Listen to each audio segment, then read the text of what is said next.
அனைவருக்கும் வணக்கம். ராஜா music works artist செஷன்ல இன்னைக்கு நம்ம கூட இருக்கிறவங்க புகழ்பெற்ற மிருதங்கம் வித்வான் கலாஸ்ரீ திரு நாஞ்சில் ஏஆர் அருள் அவர்கள். வணக்கம் சார். வணக்கம். நல்லா இருக்கீங்களா சார்? நல்லா இருக்கேன். நீங்க நல்லா இருக்கீங்களா? நல்லா இருக்கேன் சார். ராஜா மியூசிக் ஒர்க்ஸ் யூடியூப் சேனல்ல நிறைய பாடல்களுக்கு நீங்க மிருதங்கம் வாசிச்சிருக்கீங்க. ம். உங்களுடைய இசை பயணம் எப்படி ஸ்டார்ட் ஆச்சு? எந்த வயசுல ஸ்டார்ட் ஆச்சுன்னு சொல்லுங்க சார். முதலா இந்த ராஜா ஸ்டுடியோ இந்த இதுக்கு என்னோட வணக்கத்தை தெரிவிச்சுக்கிறேன். இந்த மிருதங்கம் என்னோட சின்ன வயசில், அதாவது 7 வயசில் மிருதங்கம் படிக்க தொடங்கினேன் நான். அப்புறம் 9 வயசில் மிருதங்கம் அரங்கேற்றம் ஆச்சு. மிருதங்கம் அரங்கேற்றம் ஆனது திருச்செந்தூர் கோவில் இருக்குது, முருகன் கோவில் இருக்குது, அங்கே வச்சு அரங்கேற்றம் ஆச்சு. அப்புறம் அது 79ல் கச்சேரிக்கு போக தொடங்கினோம். அப்போ நிறைய கச்சேரி, இப்போது என்னோடய சொந்த ஊர் நாகர்கோவில். இப்போ அங்கேருந்து நிறைய கச்சேரிகள், அதெல்லாம் நிறைய கதாகாலட்சேபம், தேவாரம், பின்ன சினிமா பாடல்களுக்கு தபலா வாசிக்கிறது, இதெல்லாம் ஒரு இதாட்டம் அப்படி நாங்கள் வாசி வரக்கூடிய ஒரு இது கிடச்சிது. அப்படி தான் இசை பண்ண தொடங்கினதும்.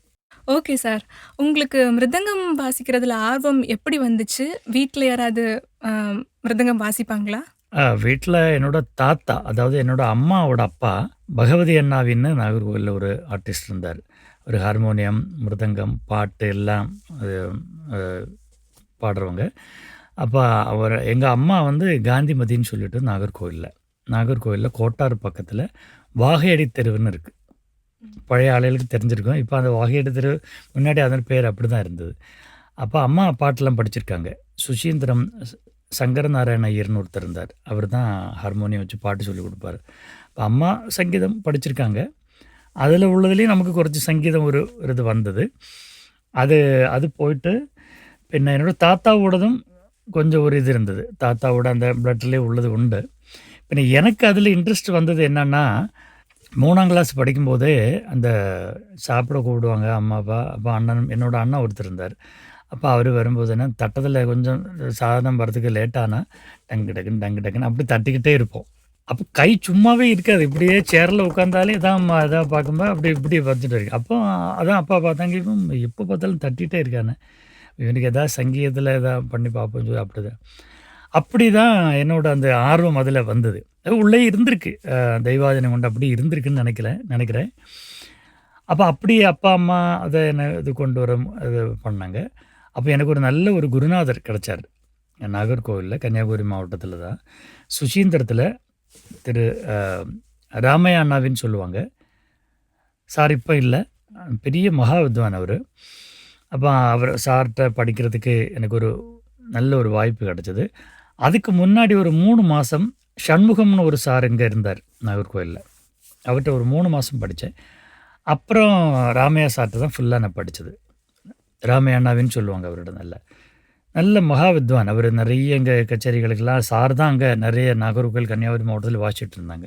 சார் வீட்டில் எனக்கு என்னோட அண்ணாவுக்கும் மிருதங்கம் படித்து அப்படி தொடங்கணும். Okay sir. நீங்கள் வழக்கமாக ஒரு நாள் எவ்வளோ நேரம் ப்ராக்டிஸ் பண்ணுவீங்க? அப்போ அந்த காலகட்டம் நான் மிருதங்கம் படிக்கிற டைம் 3ஆம் கிளாஸ் படிச்சுட்டு இருந்தேன். காலையில் இருந்து கொஞ்சம் நேரம் வாசிப்போம், ஒரு 3/4 மணிக்கூர் 1 மணிக்கூர் வாசிப்போம். திருப்பி ஸ்கூலுக்கு போயிட்டு வந்த உடனே யாரும் சொல்ல மாட்டாங்க வீட்டில், அப்படியே வாசிப்போம். ராத்திரி சிலப்போ 9 மணிலேருந்து 10 மணி வரைக்கும் கடப்படான்னு சவுண்டு கேட்கும். மேலே மொட்டை மாடியிலேருந்து வாசிட்டே இருப்போம். பக்கத்து வீட்டில் உள்ளவங்கலாம் சொல்லுவாங்க, இந்த தம்பி செவி அடைச்சி இருக்க முடியலையா, பயங்கர சவுண்டு கேட்க அப்படி சொல்லுவாங்க. எங்கே அது அப்பா அம்மா சொல்லுவாங்க, அவங்க சொல்லிட்டு தான் இருப்பாங்க, அது பரவாயில்ல. எல்லாம் சங்கீதம் படிக்கும்போது நம்ம அதில் நல்லது நிறைய பேர் சொல்லுவாங்க. அது போயிட்டு சங்கீதம் இன்ட்ரெஸ்ட் உள்ளவங்க ஒரு கிலோ அது சொல்ல மாட்டாங்க. அந்த சவுண்டு கேட்குது, அது டிஸ்டர்பன்ஸாக இருக்குதுன்னு சொல்ல மாட்டாங்க. சில பேர் அது ஒரு மாதிரி அதை சொல்லுவாங்க. சில ஒர்க் ஷாப்பில் சவுண்டு கேட்கும்போதெல்லாம் அவங்களுக்கு சொல்ல முடியாது. சில ஒர்க் ஷாப்பில் டக்குன்னு தட்டிகிட்டு இருப்பாங்க. அதெல்லாம் நிறைய இடத்துல இருக்குது. நல்ல மிருதங்கம் வாசிக்கும்போது, ஐயோ அந்த பையன் மிருதங்கம் தானே ப்ராக்டிஸ் பண்ணுறா, ஐயோ அந்த பையன் பாடுறானே அப்படின்னு சொல்லுது ஆள்கள் குறைவு. அப்படிலாம் சொல்லி நான் கேள்விப்பட்டிருக்கேன். வீட்டில் வச்சு எங்கள் அம்மா அப்பாலாம் சொல்லுவாங்க, அந்த வீட்டில் அந்த அக்கா வீட்டில் அப்படி சொன்னாங்க, செவி அடைச்சி இருக்க முடியலன்னு சொல்லி. அப்போ இதுக்கு சொல்ல வந்த காரணம், நிறைய நேரம் ப்ராக்டிஸ் பண்ணுவேன் நான் சின்ன பிள்ளையில். ராத்திரி 10-10:30 மணி வரைக்கும் மேலே டெரஸ் மொட்டை மாடியிலேருந்து வாசிட்டே இருப்பேன். அப்படிலாம் அப்போ 1 வருஷம் படித்து வரும்போது அரங்கேற்றத்துக்கு சார் சொன்னார், என்னோடய குரு சொன்னார், அந்த பையனுக்கு அரங்கேற்றம் பண்ணலாம் நமக்கு. கொஞ்சம் வாசிச்சு வரான் அப்படின்னு சொல்லிட்டு தான் அரங்கேற்றம் சார் தான் சொன்னார். அப்போ எங்கள் அப்பா சொன்னாங்க, "அவன் அரங்கேற்றத்துக்கு ஆயிடுச்சான்னு?" கேட்டாங்க. அப்போ சார் சொன்னார், "தாராளமா அவன் வாசிக்கட்டும்." அப்புறம் பாட்டுக்கு வாசிக்கிற ஒரு ட்ரைனிங்லாம் எனக்கு வந்து அவங்க சாரோட மூலியமா எங்க கோட்டா ராமச்சந்திர பாகவதர்ன்னு ஒரு பெரியவர். Doctor M. பாலமுரளி கிருஷ்ணா சாரோட சிஷ்யர் அவரு. அவரு வந்து பாட்டு படிச்சுட்டு இருந்தேன். அப்புறம் இங்க உள்ள தென்கரை மகாராஜன் சார், அவர்ட்டயும் பாட்டு படிச்சுட்டு இருந்தேன் நானு. அப்ப சாரும் எனக்கு பாட்டுக்கு வாசிக்கிறதுக்கு மிருதங்கம்லாம் பயிற்சி குடுத்துட்டு இருந்தாங்க. அப்படி கேரியர்ல அப்படி வந்தது. Okay sir. அப்போ நீங்க நெறைய கச்சேரியில வாசிச்சிருப்பீங்க. அங்க ஏதாச்சும் மறக்க முடியாத அனுபவங்கள் அந்த மாரி ஏதாச்சும் இருக்கா சார்? இருக்கு. நெறைய அனுபவங்கள் இருக்கு. எப்படின்னா, ஒரு கச்சேரியும் ஒரு மாதிரி வித்தியாசமா இருக்கும். கச்சேரின்னா, அப்ப நான் சின்ன பிள்ளையில அப்ப வாசிக்கும்போது, பெரிய பாட்டுக்கெல்லாம் ஒண்ணும் யாரும் கூப்பிட மாட்டா. அப்ப அந்த தேவாரம் நிகழ்ச்சி, ஒரு பக்தி பாடல், இந்த மாரி இப்ப அந்த சின்ன பையன் வாசிக்கிறேன். அப்ப என்னோட கூட என்னோட அண்ணா வாசிச்சுட்டு இருந்தாரு. எங்க அண்ணா தபலா வாசிப்பாரு. நான் மிருதங்கம் வாசிப்பேன். அப்ப அந்த 2 பையன்மாரையும் கூப்பிட்டா 2 பேரும் சேர்ந்து வருவாங்க. அப்படியே அந்த சின்ன சின்ன கச்சேரிக்கெல்லாம் நெறைய போயிட்டுருந்தோம். அப்ப நெறைய எக்ஸ்பீரியன்ஸ் கெடைச்சது. இப்போ கச்சேரி நம்ம படிக்கிறது மிருதங்கமோ, பாட்டோ எதுனாலும் சரி, நம்ம படிக்கிறது ஒரு ஒரு லெவல் தான் படிப்போம். கச்சேரி வாசிச்சு நமக்கு எக்ஸ்பீரியன்ஸ் கிடைக்கிறதுல நம்மளோட திறமைய வளர்த்துக்க முடியும். அதுதான் உண்மை. பின்ன நல்ல ஒரு சான்ஸ் கிடைக்கிறது அது தெய்வாதீனம். கரெக்ட்டா ஒரு நல்ல ஒரு பெரிய பாட்டுக்கு வாசிக்கிறோம், அதெல்லாம் பண்ணோம்னா, நமக்கு ஒரு நல்ல ஒரு சான்ஸ் தெய்வமா தருது அது. பின்ன அந்த தெய்வம் தரக்கூடிய அந்த வாய்ப்ப நம்ம நல்ல விதமா பயன்படுத்திக்கணுன்றது வந்து உண்மை. எவ்வளோ தூரம் அதில நம்ம ஹார்ட் ஒர்க் பண்ணியிருக்கோம்ன்றது வந்து, ஒரு நல்ல பாட்டுக்கு வாசிக்கிற சான்ஸ் கிடைக்கும்போது தான், அத நம்ம எவ்வளோ தூரம் யூட்டிலைஸ் பண்றோம்ன்றது வந்து நமக்கு அது பரிபூர்ணமா நமக்கு தெரியும். பிராக்டிஸ் தான் சங்கீதத்தில மட்டுமே. அதான். கண்டிப்பா சார். நெறைய அனுபவம் நீங்க கேட்ட மாரி நெறைய அனுபவங்கள் இருக்கு. அப்ப சின்ன பிள்ளையிலலாம் எனக்கு ராத்திரி இங்க நாகர்கோவில்ல இருந்தபோது நெய்யாற்றின்கரை, இங்க குழுத்துறை, தொடுவட்டி, இங்க நெறைய கச்சேரிகள்லாம் அங்க ராத்திரி கச்சேரி 10 மணிக்கு தான் தொடங்குவா. அப்போ உங்களுக்கு கேள்விப்பட்டிருப்பீங்க. எங்க குழுத்துறை சிஸ்டர்ஸ்ன்னு 2 பேர் பாடிட்டு இருந்தாங்க. சரோஜா, வசந்தி அக்கான்னு 2 பேர் பாடிட்டு இருந்தாங்க. அப்ப அவாள் கச்சேரி நெறைய வாசிச்சுட்டு இருந்தோம். நெறைய. அதுக்கு முன்னாடி நம்ம இப்போ உங்களுக்கு தெரிஞ்சிருக்கும். நம்ம அக்கரை சுப்புலட்சுமி வயலின் ஃபேமஸா வாசிச்சுட்டு இருக்காங்க. சுசீந்திரத்தில உள்ளவங்க தான் அவங்க. அவங்க தாத்தா சிவசுப்பிரமணியம் சார் பெரிய மகா வித்வான். இன்னைக்கு இங்க நாகர்கோவில், கன்னியாகுமரி மாவட்டத்தில பாடுறவங்க எல்லாம் அவரோட அ சங்கீதம் பாரம்பரியத்தில வந்தவங்க தான் அவங்க எல்லாருமே. அப்போ அவாளுக்கு வந்து அந்த சாரோட மிஸ்ஸஸ் வந்து செங்கோட்டை தங்கம்னு ஒரு அம்மா டீச்சரா இருந்தாங்க ஸ்கூல்ல. அப்ப அவங்க கதா காலட்சேபம் நெறைய பண்ணுவாங்க. வள்ளி திருமணம், கிருஷ்ண ஜெயந்திக்கு அந்த மாரி நெறைய முருகனோட நெறைய ஸ்டோரி. கதா காலட்சேபத்துக்கு நெறைய வாசிக்கக்கூடிய ஒரு வாய்ப்புகள் கிடைச்சது. கதா காலட்சேபத்துக்கு வாசிக்கிறது என்னன்னா, கச்சேரி பத்ததி வேற, கதா காலட்சேபம் வாசிக்கிறது வேற, தேவாரத்துக்கு வாசிக்கிறது வேற, திருப்புகழ் வாசிக்கிறது வேற, அது வேற. சினிமா பாட்டுக்கு வாசிக்கிறது வேற. இப்படி ஒரு டைப்ல சங்கீதம் இருக்கு. நமக்கு எல்லாத்துக்கும் தெரியும். ஓரொரு கச்சேரியும் ஓரொரு அனுபவம் தான் நமக்கு. ஒரு நாள் கச்சேரியில போனோம்னா, நம்ம ஒரு பிளானிங் இருக்காது. அவங்க என்ன பாட போறாங்க, என்ன சொல்லுவாங்க, இந்த மெயின் இதில சின்ன பிள்ளையிலலாம் சொல்லுவாங்க, "இந்த கீர்த்தனத்தில பாடுறேன்ப்பா, கொஞ்சம் தனியார்த்தன வாசி." அப்படிலாம் சொல்லுவாங்க. அப்ப நம்ம சொல்லி பார்த்து, சரியா வரணுமேன்னு சொல்லி அப்படியே பிளான் பண்ணி, அப்படி அப்ப அதுக்காக நம்ம முயற்சி பண்றோம். அப்படி சொல்லும்போது ஸ்டேஜில நல்லா வாசிக்கணும். அந்த மாரி. சில பேரு சொல்லுவா, சில பேரு சொல்ல மாட்டா. அந்த டைம்ல ஸ்பாட்லயே பாடி விடுவாங்க. அப்ப நம்ம எவ்வளோ தூரம் அத புரிஞ்சுக்கிட்டு நம்ம வாசிக்கிறோம்ன்றது வந்து, அது ஒரு எக்ஸ்பீரியன்ஸா இருக்கும். சின்ன பிள்ளையில வாசிக்கும்போது நெறைய சில பேர் அப்படியே பாடி விடும்போது, இடத்துக்கெல்லாம் வாசிக்கிறதுக்கு சொல்லுவா. தக்க தள்ளி வாசிக்கிறதெல்லாம் இருக்கு. அப்ப அந்த டைம்ல அந்த எக்ஸ்பீரியன்ஸ் எல்லாம் சமத்துக்கு வாசி விடுவோம். அது ஒரு தப்பு இல்ல. ஏன்னா அந்த பிராயத்தில அப்படி தான் நமக்கு வாசிக்க முடிஞ்சது. அப்புறம் அத மனசிலாக்கி எடுக்கும்போது, அப்போ ஒரு பெரியவர் சொல்லுவார், "தம்பி, நீங்க வாசிச்சது சரிதான். அது 2 தள்ளி விட்டாங்க, இடத்துக்கு விட்டாங்க. அப்ப அந்த மாரி இடத்துக்கே வாசிக்கணும்ப்பா." இதெல்லாம் தான் ஒரு அனுபவம். ஒரு கச்சேரியும். இப்ப நம்ம குருநாதர் நமக்கு ஒண்ணு சொல்லி தந்தாருன்னா, கேள்வி ஞானத்தில நம்ம நெறைய நம்ம அனுபவத்தில தெரிஞ்சு வரக்கூடிய நம்ம டெவலப் பண்ண முடியும். இதுதான் சங்கீதத்தோட மெயின் சாராம்சம். Okay sir. கச்சேரியில நீங்க யார் கூடலாம் சேர்ந்து மிருதங்கம் வாசிச்சிருக்கீங்க சார்? கச்சேரியில நெறைய இப்போ அ தஞ்சாவூர் கல்யாணராமன் சார்ன்னு ஒரு மகாமேதை இருந்தார். அவருக்கு வாசிச்சிருக்கேன். T V Sankaranarayanan sir, Padma Bhushan T V Sankaranarayanan sir, Madurai T N Seshagopalan sir, M Chandrasekhar sir violin, ஆ பின்ன சீர்காழி சிவசிதம்பரம் சாருக்கு நெறைய வாசிச்சுட்டு இருந்தேன் நானு. 4 வருஷமாக செட். அப்போ சென்னையில் இருந்தேன் 1985 அந்த வருஷங்களில். அப்போ நாகர்கோவிலில் படித்து கொஞ்சம் வரும்போது நான் +1 படிக்கும்போது சென்னையில் போய் செட்டில் ஆகிட்டோம். அப்போ அங்கே இருந்து நிறைய கச்சேரிகள் கேட்க முடிஞ்சது. அப்போ நிறைய பெரிய பெரிய மகா வித்வான்மாரெல்லாம் கொஞ்சம் பழக்கம் கிடச்சிது. அப்படி தான் அவள் கூடையில் வாசித்தேன். அப்புறம் பாம்பே ஜெயஸ்ரீ அவங்களுக்கு நிறைய வாசிச்சிருக்கேன். சௌமியா, சுதா ரகுநாதன் மேடம், பின்ன சஞ்சய் சுப்பிரமணியம் சாருக்கு வாசிச்சிருக்கேன். டிஎம் கிருஷ்ணா சாருக்கு வாசிச்சிருக்கேன். அதே மாதிரி நிறைய மேதைகளுக்கெல்லாம் வாசிக்கிற ஒரு பாக்கியம் கிடச்சிது. பாம்பே சிஸ்டர்ஸு, இது மாதிரி நிறைய பேருக்கெல்லாம் வாசிக்கிற ஒரு பாக்கியம் மெட்ராஸுக்கு போனதுனால அது ஈஸியாக எனக்கு கிடச்சிது. அதெல்லாம் 85க்கு பிறகு தான் அந்த மாதிரி ஒரு வாய்ப்பு கிடச்சிது. சென்னைக்கு போன பிறகு தான் கிடச்சிது, இந்த மாதிரி கிடச்சிது. அப்படியே வாசிச்சிருக்கும்போது 1987 ஆல் இண்டியா ரேடியோவில் சென்னையில் கிரேட் ஆர்டிஸ்டாக செலெக்ஷன் ஆச்சு. பி கிரேடு ஃபஸ்ட்டில் கிடச்சிது. அப்போ 6 மாதத்துக்கு ஒரு கான்ட்ராக்ட் தருவாங்க, வாசிக்கிறதுக்கு கூப்பிடுவாங்க. அப்படி வாசிக்கும்போது நிறைய அனுபவங்கள் கிடச்சிது. ரேடியோ ஒன்றும் நம்ம சின்ன பிள்ளையில் நான் ரேடியோ நிறைய கேட்பேன் நான். அப்போ ரேடியோவில் உள்ள கச்சேரிகள் நிறைய நமக்கு கேட்க முடிஞ்சது. அப்போ ரேடியோ தானே, அப்போ டிவிலாம் ரொம்ப குறைவாக தான் இருந்தது. டிவியெல்லாம் ரொம்ப ரேர் தான் அந்த வீடுகளெல்லாம் இருக்கிறது. நம்ம வீட்லேயும் அப்படி தான். அப்போது அந்த ரேடியோவில் ஒரு கச்சேரி கேட்டு அப்போ ரேடியோவில் வாசிக்கும்போது பெரிய பயங்கர ஒரு சந்தோஷம். ஐயோ, நம்ம ரேடியோவில் வாசிக்கிறோம், பகவானே, பெரிய ஒரு அப்படி ஒரு இன்பமான ஒரு மகிழ்ச்சி இன்பம் ஒன்று தான் இருந்தாலும் இன்பமான மகிழ்ச்சி வந்து ரெட்டிச்ச சந்தோஷத்தில் இருந்தது. அப்புறம் பி கிரேட் ஆச்சு. அப்புறம் பிஹே கிரேட் ஆச்சு. அப்புறம் அப்படியே கிரேடு வாசி நிறைய கச்சேரிகளுக்கு நிறைய பெரிய பெரிய மகாவித்வான்மார்க்கெலாம் சென்னையில் வாசிக்க முடிஞ்சது. அப்படி இசை பயணம் தொடங்குச்சு அப்படி. Okay sir. ஃபிலிம்லேயுமே நீங்கள் நிறைய பாடல்களுக்கு வாசிச்சிருக்கீங்க. ஸோ அதோட அனுபவங்கள் கொஞ்சம் சொல்லுங்கள் சார். சினிமாவில் வாசிக்கிறதுக்கு நிறைய ஒரு அனுபவம் கிடச்சிது. தெய்வாதீனம் அப்போ 85 சென்னையில் போன பிறகு தான் அந்த ஒரு அனுபவம் நிறைய கிடச்சிது, எனக்கு சான்ஸு கிடச்சிது. இப்போ முதல்ல நமக்கு இங்கே நாகர்கோவில் ஊரில் உள்ள அருணாச்சல அண்ணாவின் பழைய ஒரு சங்கீத மேதை இருந்தார். அவரோட சன் தான் பிஏ சிதம்பரநாதன் மாமான்னு ஒருத்தர் இருந்தார், பழைய மியூசிக் டைரக்டர். மலையாளம் சினிமாலெல்லாம் நிறைய மாப்பிள்ளை படம், பின்ன ஐயப்பனோட பாடல்கள் ஃபேமஸ் படம், ஐயப்பனோட பக்தி பாடல்கள் எல்லாம் நிறைய பண்ணியிருக்கார், நிறைய ஃபேமஸ் அவர்.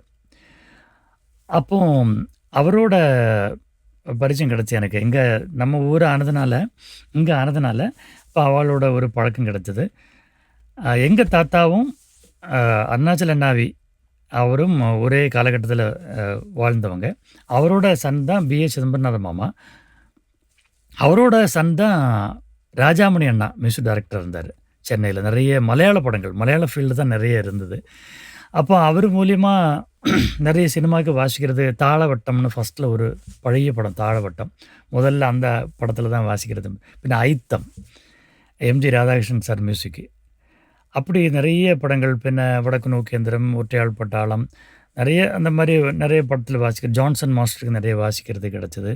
பின்ன ரவீந்திர மாஸ்டர் ஃபேமஸாக மலையாளத்தில் உள்ள அவருக்கு நிறைய வாசிக்கிறதுக்கு ஒரு பாக்கியம் கிடச்சிது. பின்ன கீரவாணி அண்ணா தெலுங்கில் மியூசிக் டைரக்டர். அது இங்கே மரகதமணின்னு தமிழில் சொல்லுவாங்க. அவர் ஒரு ஆஸ்கார் அவார்டெலாம் வாங்கினவங்க, பெரிய மியூசிக் டைரக்டர். அந்த அண்ணாவுக்கெல்லாம் நிறைய வாசிக்கக்கூடிய ஒரு வாய்ப்பு கிடச்சிது சினிமாவில். இப்போ மணிச்சித்திரத்தாள்னு மலையாளத்தில் ஒரு படம் நீங்கள் பார்த்துருப்பீங்க, அதில் வந்து ரெக்கார்டிங் ஃபுல்லாக நான் வாசிச்சிருக்கேன். ஜான்சன் மாஸ்டர் அந்த மிருதங்கம், அந்த சாங்க்கு இடையில் அவர் கூட திரிக்கிறதுக்கு அந்த மாதிரி அந்த இதெல்லாம் வாசிச்சிருக்கு. இப்போ நான் ஷரத் என்னோடய ஃப்ரெண்டு தான், ஷரத் மியூசிக் டைரக்டர். அவரோட ஸ்ரீராகமோன்னு ஒரு பாட்டு பவித்ரம் ஃபிலிமில். அது மாதிரி நிறைய மலையாள ஃபீல்டில் நிறைய வாசிச்சிருக்கேன். தமிழில் குறவு, தெலுங்கில் நிறைய வாசிச்சிருக்கேன். கீரவாணி அண்ணாவோட நிறைய வாசிச்சிருக்கேன். மலையாளத்தில் கிட்டத்தட்ட ஒரு 158 ஃபிலிமில் வாசிச்சிருக்கேன். மிருதங்கமும் கொன்னக்கோல், வாய் கொண்டு பறையிற ஜெதியும் மிருதங்கமும் நிறைய அந்த மாதிரி ரெக்கார்டிங்கும் சாங் ரெக்கார்டிங்கும் நிறைய அந்த மாதிரி வாசிக்கக்கூடிய வாய்ப்புகள் சென்னையில் கிடச்சிது எனக்கு. Okay sir. இப்போ உள்ள யங் ஜென்ரேஷன் கூட நீங்கள் ப்ரோக்ராம் பண்ணுறீங்களா சார்? நிச்சயமாக நிறைய வாசிக்கிறேன். இளந்தலைமுறைன்னு சொல்லும்போது நிறைய பேர் இப்போ கேரளாவிலையும் சரி, சென்னையிலையும் சரி, நிறைய பேர் நல்ல பிரமாதமாக பாடிட்டுருக்காங்க. நிறைய பேர் பாடிட்டுருக்கா. அப்போ அவள் கூப்பிடுவேன் கச்சேரியை தான் வரும்போது. அப்போ போய் வாசிப்போம். அது இல்லாத குட்டீஸ் அரங்கேற்றம் இங்கேயும் நிறைய பேர் வாசிக்கிறது உண்டு. ஏன்னா ஒரு கச்சேரியிலையும் நம்ம வாசிக்கிறது வந்து நமக்கு ஒரு அனுபவம் தான் நமக்கு. ஒரு கச்சேரி நம்ம சின்னவா பெரியவான்னு இல்லை, சின்னவங்க பாடும்போது ஒரு கச்சேரிக்கு வாசிக்கும்போது நமக்கு தெரியாத விஷயம் நமக்கு அதிலிருந்து கிடைக்கும். இது உண்மை. இது வாக்கு சொல்கிறது மாத்திரம் இல்லை, இது சத்தியம் கூடயான. நமக்கு தெரியாத ஒரு வர்ணம் அவங்க படித்து வச்சுருப்பாங்க சிலப்போ, அல்லது நமக்கு தெரியாத ஒரு திறனை அவங்க டீச்சர் படித்து வச்சுருப்பாங்க. அப்போ அது பார்க்கும்போது, ஓ, இந்த வர்ணம் நம்ம படிச்சிடல. நிறைய வர்ணம் வாசிக்க தெரியுமா இருக்கலாம் நமக்கு, ஆனாலும் ஒரு புதிய வர்ணமாக இருக்கும். இப்படி ஒரு அனுபவத்தை சொல்கிறேன். இந்த மாதிரி இளந்தலைமுறைகளுக்கு வாசிக்கிறதும் நமக்கு இன்னும் சங்கீதத்தில் மட்டும் எப்போவுமே அப்கிரேட் செய்துகிட்டே போனால் தான் நம்ம நிற்க முடியும். நம்ம எத்தனை வருஷம் வாசிச்சாலும், இப்போ நான் 9 வயசு தொட்டு வாசிக்கிறேன். இப்போ 57 வயசு ஆச்சுன்னு வைங்களேன். வைக்கிறதில்ல, 57 வயசு ஆச்சு. அப்போ அந்த 57 வயசில் இப்போ இത്രയും வருஷத்தில் இளந்தலைமுறைக்கு வாசிக்கிறது, பெரிய மகா வித்வான் மாதிரி வாசிக்கிறது, ஒரு கச்சேரியும் ஒரு அனுபவம் தான் நமக்கு. கண்டிப்பாக சார். அப்போ அந்த அனுபவம் நம்ம ஒரு கச்சேரியை வாசிக்கும் போதும் தொடங்கும்போது நம்ம அது இன்றைக்கி நம்ம கற்றுக்கிற மாதிரி தான் நம்ம அந்த ஃபீலிங் வரணும். அப்போ நமக்கு எல்லாம் தெரியும் நல்லா சொல்லிட்டோம். ஒருக்கில் அந்த மனசில் அந்த இதுவே வரக்கூடாது. வாசிக்கும்போது நம்ம பெரிய ஆர்டிஸ்ட்னு மனசில் எண்ணம் இருக்கணும். ஆனால் அது வெளியில் அது அப்படி காணிச்சிக்கப்படாது. நம்ம வாசிப்போம் அப்படி அந்த எண்ணம் இருந்தால் தான் நமக்கு வாசிப்பில் ஒரு கிளாரிட்டி வரும். இப்போ நம்ம மிருதங்க தனியாவர்த்தனை வாசிக்கிறோம். பாலக்காட்டு மணிசாமி, உமையாள்புரம் சிவராமன் சார், காரைக்குடி மணி சார், இவாளெலாம் நிறைய வாசி நம்ம கேட்டிருப்போம். அப்போ நம்ம அந்த இடத்துல வாசிக்கும்போது நம்மளும் நல்ல வாசிக்கிற ஆர்டிஸ்ட்னு மனசில் ஒரு தைரியம் நம்மளாக வருது. நம்ம பெரிய ஆர்டிஸ்ட்டோ இல்லையோ அது வேறு விஷயம். அப்படி ஒரு மனசில் ஒரு எண்ணம் நம்ம கொண்டு வந்தால் தான் கிளாரிட்டி வைஸ் நமக்கு அது மிருதங்க வாசிக்க முடியும். அது பெரிய ஒரு விஷயம். பாடுறவங்களும் சரி அப்படி தான் பண்ணணும். நம்ம பயந்து ஐயோ நமக்கு ஒன்றும் தெரியாது அப்படி ஒன்று தப்பு வரட்டுமே. நம்ம வாசிக்கும்போது தப்பு நிறைய பாடும்போதோ தப்பு நிறைய வரணும். தப்பு வாசித்து திருத்தி தான் நம்ம டெவலப் பண்ண முடியும். சங்கீதத்தில் அதுதான் மெயினான விஷயம். அதனால் ஒரு கச்சேரியும் வாசிக்கும்போது நம்ம பாட்டை அப்படியே பார்த்து அவங்க என்ன பண்ணுறாங்க, அப்படி பண்ணும்போது தான் நம்ம அது 100% அங்கே நமக்கு விஜயமாக வாசிக்க முடியும். அதுதான் உண்மை. Okay sir. இப்போ உள்ள ஜென்ரேஷன்லேயுமே நிறைய பேர் பெர்கஷன் இன்ஸ்ட்ருமெண்ட்ஸ் வாசிச்சுட்டு இருக்காங்க. ஸோ அவங்களுக்கு நீங்கள் என்ன மாதிரி அட்வைஸ் கொடுக்குறீங்க சார்?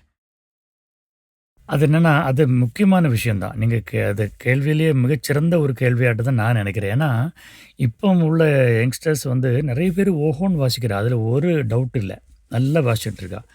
இப்போ என்னென்னா ஒரு காரியம் மாத்திரம் அவங்க கரெக்டாக கொண்டு போகணும். எப்படின்னா மிருதங்கம் அடிக்கிறத நிறுத்தணும். அடிக்கப்படாது, வாசிக்கணும். அது எப்படின்னா நாதம் தான் நமக்கு மெயினாக துணியில் வரணும். அந்த மாதிரி அப்போ நம்ம அடித்து வாசிக்கும்போது அடித்து வாசிக்கிறது மீன்ஸ் பலம் கொடுத்து வாசிச்சோம்னா பாடுறவங்களும் கத்தி பாட வேண்டி வரும், ஸ்ட்ரெயின் எடுக்கும். அப்படி நிறைய இருக்குது. இப்போ பழைய காலங்கள் பண்டு நம்ம கேட்டிருப்போம், பழைய பாலக்காட்டு மணிசாமியில் வாசிக்கும் மைக்லோஸ் கான்செப்ட், மைக்கே கிடையாது.